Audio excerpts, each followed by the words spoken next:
The day we were supposed to leave for our honeymoon, what should have been a celebration of love and new beginnings, I found myself rooted in disbelief. Daniel, my fiancé, handed me divorce papers with a detached precision that chilled me to the core. His voice was devoid of emotion as he said, "I've decided to take my family on the trip instead. If you don't like it, we can just call it quits." His words landed with a weight I hadn't anticipated, as though years of shared dreams and plans could be so easily discarded. A storm of anger swelled within me, but I refused to let it erupt in front of him. I would not give him the satisfaction of seeing me crumble. Instead, I straightened my back, my voice steady though my heart raced. "Fine," I replied with a calmness I didn't know I possessed. "But don't forget, I'm still my own person." His surprised expression flickered, brief but telling, and though bittersweet, it gave me a small sense of triumph. "My name is Samantha, and I'm 37 years old.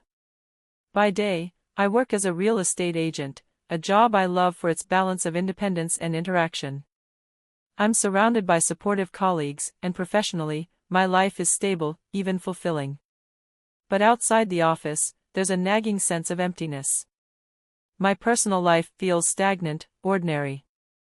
I've never had a serious relationship before Daniel, never pursued hobbies that lit a fire in me. And while I know it's irrational, the silent comparison to my friends, most of whom were married by their early 30s, has often weighed heavily on my heart. Meeting Daniel had seemed like a turning point.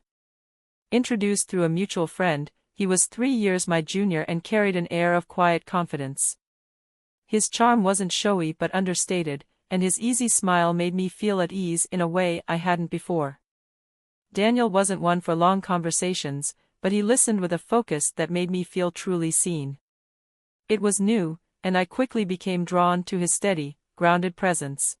When I broached the subject of marriage after a year of dating, Daniel agreed without hesitation.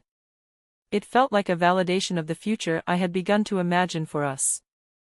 I threw myself into planning, excited to create the perfect wedding, the perfect honeymoon, the perfect start to our lives together. Daniel, however, was oddly disengaged. He deferred every decision to me, which I initially interpreted as thoughtfulness. Over time, though, it began to feel like apathy. Was he truly invested in our future, or was he simply content to follow my lead? The cracks in our relationship became harder to ignore, especially when his mother entered the picture. Where Daniel was reserved, she was forceful, a domineering presence who had little respect for my boundaries.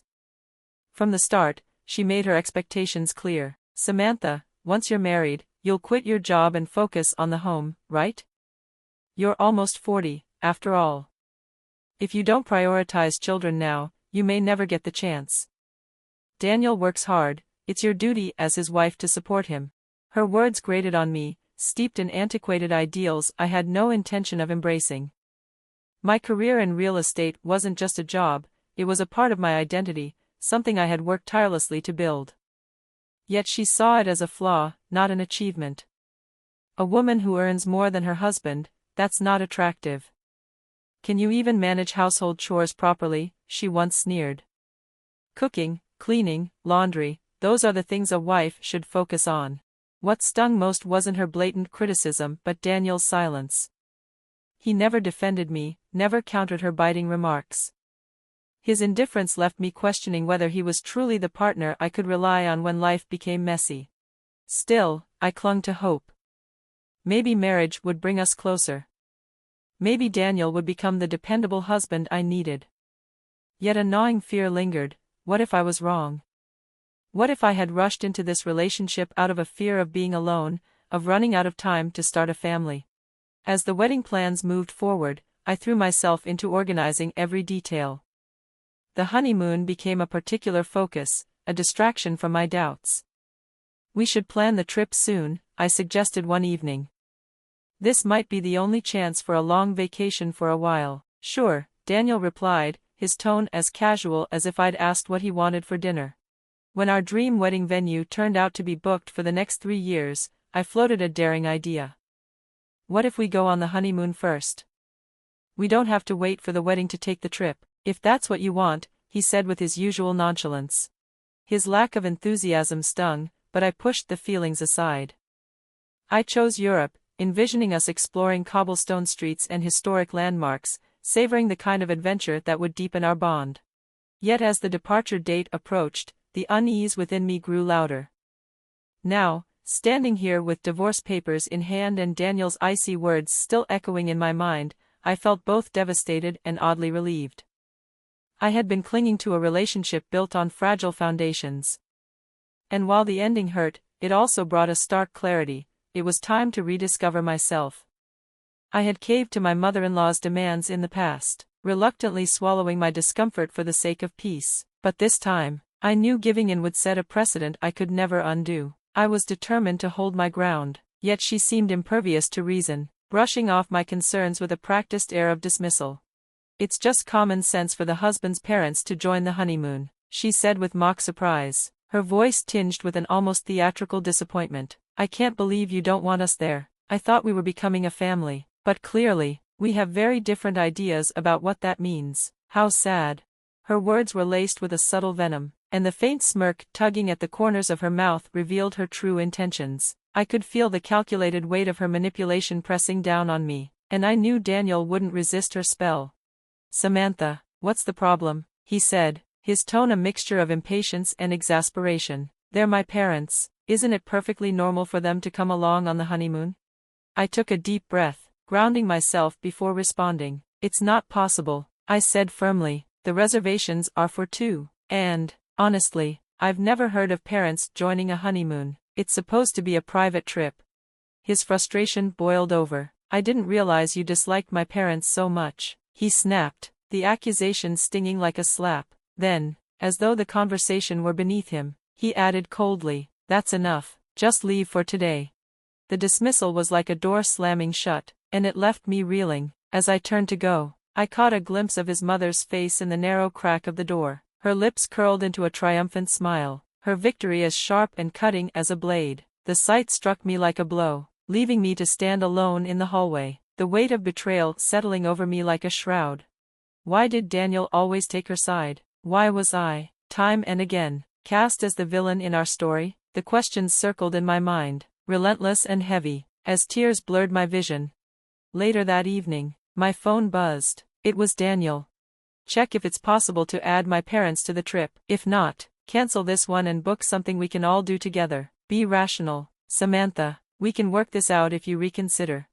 His message landed like a punch to the gut. Rational? As if my boundaries and feelings were irrational inconveniences to be swept aside. There was no apology, no effort to understand my perspective, just the expectation that I would fall in line. The silence that followed his message spoke louder than the words themselves. When the day of the supposed honeymoon arrived, I was emotionally drained, but a stubborn resolve kept me from walking away entirely. I had poured too much into planning this trip to abandon it now. I finished packing, my mind heavy with the events of the past days. When the intercom buzzed, Daniel was downstairs. His appearance at my door surprised me. We hadn't spoken in person since the argument, but there was something odd. He wasn't carrying any luggage. Instead, he held a stack of papers in his hand. "I can't believe you're still planning to go after everything," he said, his tone laced with disappointment. Then, holding up the papers, he added, "I'm taking my family on the honeymoon. If you don't agree, let's just end this." The papers were divorce documents, stark and final. His next words sealed the realization I had been avoiding. "My mom said it's for the best."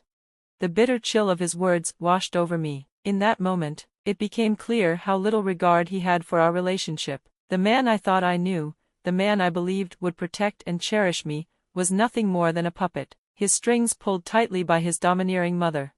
I looked at the papers, then back at him. My heartbreak gave way to clarity, a calm resolve settling over me. I pointed at the documents and said, "Fine, but let me remind you, I'm still single." His brow furrowed in confusion. "Single? What are you talking about?"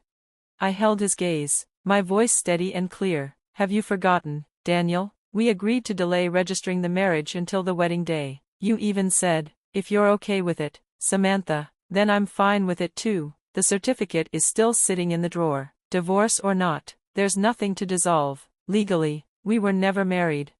His expression faltered, the confidence he had worn so arrogantly slipping away as my words sank in. As for the honeymoon, I continued, my tone unwavering, I'll be going, alone, under my maiden name. This trip was planned for two, and two it will be. You and your mother can do whatever you like.